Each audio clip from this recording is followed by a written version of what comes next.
বাংলাদেশ সরকারের সচিবালয়ে বুধবার দিবাগত রাতে লাগা আগুন ৬ ঘন্টার বেশি সময় পরে বৃহস্পতিবার সকাল ৮টার পর নিয়ন্ত্রণে এসেছে বলে জানিয়েছে ফায়ার সার্ভিস।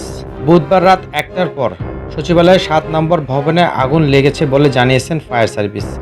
এই ভবনটিতে ডাক, টেলিযোগ ও তথ্য প্রযুক্তি মন্ত্রণালয়, অর্থ মন্ত্রণালয়, অভ্যন্তরীণ সম্পদ বিভাগ, স্থানীয় সরকার, পল্লী উন্নয়ন ও সমবায় মন্ত্রণালয়, যুগ ও ক্রীড়া মন্ত্রণালয়, শ্রম ও কর্মসংস্থান মন্ত্রণালয়, সড়ক পরিবহন ও সেতু মন্ত্রণালয়ে সড়ক পরিবহন ও সড়ক বিভাগ অবস্থিত বলে জানা গেছে।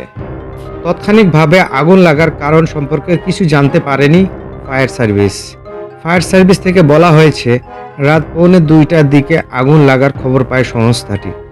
শুরুতে ৮টি ইউনিট কাজ শুরু করে, পরে একে একে মোট ১৯টি ইউনিট পাঠানো হয়। তবে বাহিনীটির মহাপরিচালক ব্রিগেডিয়ার জেনারেল জাহেদ কামাল জানিয়েছেন, স্থান স্বল্পতার কারণে 10টি ইউনিট কাজ করতে সক্ষম হয়। মিস্টার কামাল জানান, এই ভবনের ৬ থেকে ৯ তলা পর্যন্ত আগুন বিস্তৃত হয়ে পড়ে। এদিকে আগুন নেভানোর প্রস্তুতি নেয়ার সময় একজন ফায়ার সার্ভিস কর্মী মারা গেছেন। তার নাম শাহানুর জামান নয়ন, রংপুরের মিঠাপুকুরের নয়ন।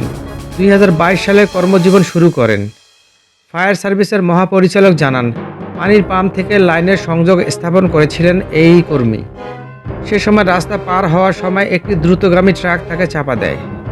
আহত অবস্থায় ঢাকা মেডিকেল নিয়ে গেলে চিকিৎসক তাকে মৃত ঘোষণা করেন। এখন আগুন নিয়ন্ত্রণে এসেছে জানালেও সচিবালয়ে এখনও বিপুল সংখ্যক ফায়ার সার্ভিসের কর্মীরা উদ্ধার কাজ চালিয়ে যাচ্ছেন।